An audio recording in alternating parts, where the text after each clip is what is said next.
Victim আছে, সে photo উঠতে আপনার দাঁড়িয়েছে, সে দেখবেন পুশ নিতে নিতে নিতে নিতে ক্লান্ত, কিন্তু চোখে দিয়ে আপনার পানি পড়ে, এরপরও আপনার ছবি তোলা কিন্তু হয়নি। ভাই নতুন ক্যামেরা কেনার পর সব থেকে বড় অসুবিধা হয় সেটা হচ্ছে লজ্জা।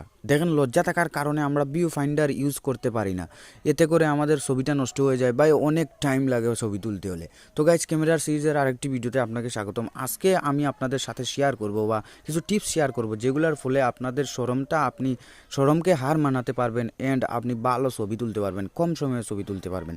দেখেন, আপনি যদি প্রথম ক্যামেরা কিনেন, হয়তো আপনি স্ক্রিনটা জ্বালিয়ে তুলবেন, আর ভিউ ফাইন্ডার দিয়ে তো তোলার কথাই না, কারণ যখন আপনি এটা চোখ লাগাবেন তখন আপনি মনে করবেন আপনার শরম লাগবে বা লজ্জা লাগবে, বা পাশের লোকজন আপনাকে নিয়ে কী ভাবতেছে। তো এরকম করে কিন্তু আপনি ছবি তুলতে পারেন না। তো আপনি একটা সিলেক্ট করেন যে ভাই আমি এরকমভাবে স্ক্রিনটা জ্বালিয়ে ছবি তুলব। আর স্ক্রিনটা জ্বালিয়ে ছবি তোলার ক্ষেত্রে দেখা গেছে অনেক টাইম নেই, এর ব্যাকগ্রাউন্ড ব্লার বলেন বা ফোকাস বলেন, অনেক সময় নেই। আপনার যে ভিকটিম আছে, সে ফটো উঠতে আপনার দাঁড়িয়েছে, সে দেখবেন পুশ নিতে নিতে নিতে নিতে ক্লান্ত, কিন্তু চোখে দিয়ে আপনার পানি পড়ে, এরপরও আপনার ছবি তোলা কিন্তু হয়নি। এরকম বলবেন যে ভাই আরও একটু আরও একটু, তখন তারও কিন্তু রাগ উঠে যায়। ভাই প্রথম প্রথম এরকম আমারও হতো, আমি এরকমভাবে স্ক্রিনটা জ্বালিয়ে এরকম দৌড়ে আপনার এরকম ছবি তুলতাম, তখন ভাই যে ভিকটিম ছিল তার কিন্তু মানে চোখে দিয়ে পানি পড়ে, আর সে বলে যে ভাই আর ছবি তুলতে হবে না। অনেক জায়গায় ভাই এরকম আমি শরম পাইছি, তার জন্য এই ভিডিওটা আপনাদের সাথে শেয়ার করতেছি। যদি আপনি নতুন ক্যামেরা ইউজার হয়ে থাকেন অ্যান্ড আপনি এই যে ভিউ ফাইন্ডার দিয়ে তুলতে শরম বা লজ্জা লাগে, তাদের জন্য এই ভিডিওটা দেখেন। আপনি কি করবেন, আপনাদেরকে আমি দুইটা ট্রিক বলবো, এই দুইটা ট্রিক যদি আপনি ফলো করেন তাহলে আপনার শরমকে আপনি হার মানাতে পারবেন। দেখেন, সর্বপ্রথম আপনি যখন নতুন ক্যামেরা কিনবেন, আপনার বাড়িতে বা গ্রামে দেখবেন আপনি প্রথম ক্যামেরা কিনছেন, আপনার সাথে অনেক লোকজন থাকবে। যদি লোকজন নাও থাকে, পিচ্ছি পাচ্ছি এইগুলা কিন্তু আপনার সাথে অল টাইম থাকবে, তারা কিন্তু আপনাকে ছাড়বেই না, কারণ নতুন ক্যামেরা ভাই। আর পোলাপান যারা আছে এইগুলা তো মাঝে মাঝে থাকে, কারণ শখ থাকে ভাই। তো আপনি কি করবেন, তাদেরকে দিয়ে আপনি ট্রাই করবেন। দেখেন, আপনি সর্বপ্রথম এইরকম দুই একটা ছবি তুলবেন। দেখেন, আমি একটা ছবি তুলি, দেখেন এইরকম ছবি তুলতে প্রায় 5-6 সেকেন্ড চলে যায়, আপনার হয়তো এখানে 2 গুণ 3 গুণ লেগে যেতে পারে, তখনই সমস্যা দাঁড়ায়।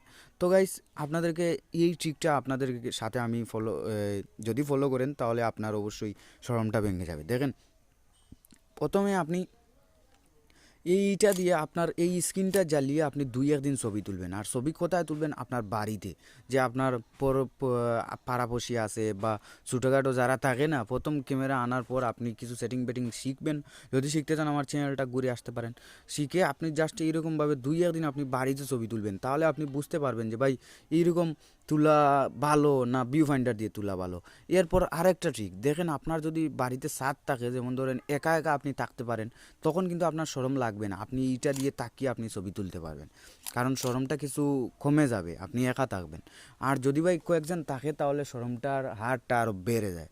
তো আপনাদেরকে এই ট্রিকটা আমি দিতে পারি। দেখেন, যদি আপনার ছাদ থাকে বা কোনো নিরিবিলি জায়গায় থাকে, যে জায়গায় আর কোনো মানুষ নেই, আপনি জাস্ট যাবেন, তখন সেখানে গিয়ে আপনি এইটা দিয়ে তাকিয়ে তাকিয়ে কিছু প্র্যাকটিস করবেন। আর প্র্যাকটিস করার ফলে আপনার মানে আস্থা চলে আসবে যে ভাই এইটা দিয়ে তোলা ভালো হয় না, এইটা দিয়ে তুলবো, বা এইটা দিয়ে তুললে সময় লাগে, তো আমরা ভিউ ফাইন্ডার দিয়ে তুলবো। তো এইটা, আর মনকে আপনি বুঝাতে হবে যে ভাই রাগ তুলতে হবে যে ভাই আসলে এইটা দিয়ে তুললে হয় না, তো আমি ভিউ ফাইন্ডার দিয়ে তুলবো। যতদিন আপনার মনকে বোঝাতে পারছেন না, ততদিন আপনার লজ্জাতে এগিয়ে থাকবে অবশ্যই, 100% থাকবে। তো গাইস, অবশ্যই এটা একটু এই দুইটা ঠিক আপনি ফলো করবেন, দেখবেন আপনার লজ্জাটা ভেঙে যাবে অ্যান্ড আপনি ভিউ ফাইন্ডার দিয়ে তুলতে পারবেন। দেখেন, আপনাদেরকে এবার আমি ভিউ ফাইন্ডার দিয়ে একটা ছবি তুলে দেখাই।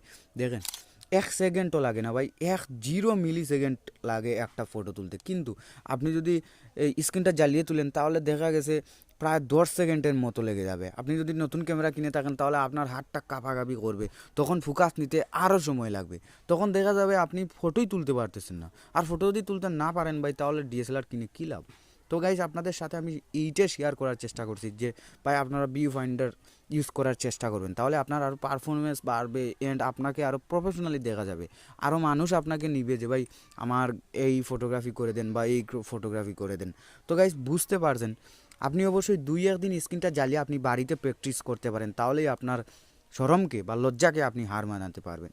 আর যদি আপনি যে চান যে ভাই আমার তো লজ্জা কোনো রকম যাচ্ছে না, তো আপনি একা একা গিয়ে ট্রাই করবেন ভিউ ফাইন্ডার দিয়ে, তাহলে আপনার আস্তে আস্তে যেতে পারে।